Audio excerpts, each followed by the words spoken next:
Okay, this video is going to be about the bony pelvis and the sacrum. So I'm just going to cover all of both of these two bones.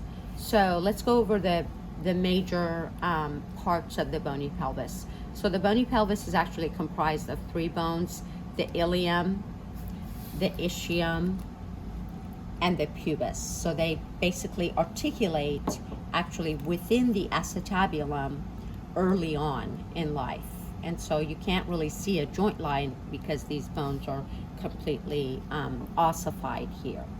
Okay, so let's talk about the ilium. The ilium has the iliac crest here, and then iliac fossa. The iliac fossa is also known as the ala, A-L-A, but I typically call it iliac fossa. These two areas of the ilium are called anterior superior iliac spine and anterior inferior iliac spine. Notice that these points, bony features of the ilium or any other bone that we point out are basically important areas where muscles either originate or insert, so they're for muscle attachment. So ASIS, anterior superior iliac spine, and anterior inferior iliac spine. There are two corresponding areas in the posterior portion of the ilium, but not as well defined as the anterior. Posterior superior iliac spine, and notice I'm kind of doing a hand wavy kind of thing with my pen because not exactly certain is it here or here, but this would be the general area. And the posterior inferior iliac spine. Okay, let's turn it around. This is the pelvic brim. So above this area, and we'll discuss that later, we'll have the lower abdominal viscera, and then below this pelvic brim, we'll have the pelvic viscera. There are two bumps in the anterior aspect of this bony pelvis: the pubic crest and the pubic tubercle on each side. Pubic crest and then pubic tubercle. This is the obturator foramen.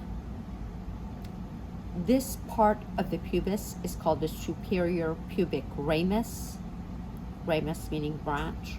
This part is the inferior pubic ramus. And then if you move your pen or finger just a little bit past this point and really now are within the ischial bone, this is the ischial ramus. So the ischial ramus kind of articulating or joining with the inferior pubic ramus. So some people refer to this as the ischio-pubic ramus. The most inferior portion of the ischial bone here and here is the ischial tuberosity. This is where the most of the hamstring muscles originate. Ischial tuberosity. I may have mentioned this. This is the acetabulum. And then let's go back here. This bony feature is called the ischial spine. Now, the ilium portion of the bony pelvis articulates with the sacrum. And sacrum was actually 5 vertebrae that fused together. So we call it the sacrum, one bone in all. And this is the sacroiliac joint. So sacroiliac joint here and here. This is the sacral promontory. These are the anterior sacral foramina.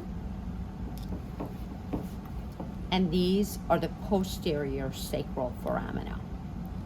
These are the median sacral crest.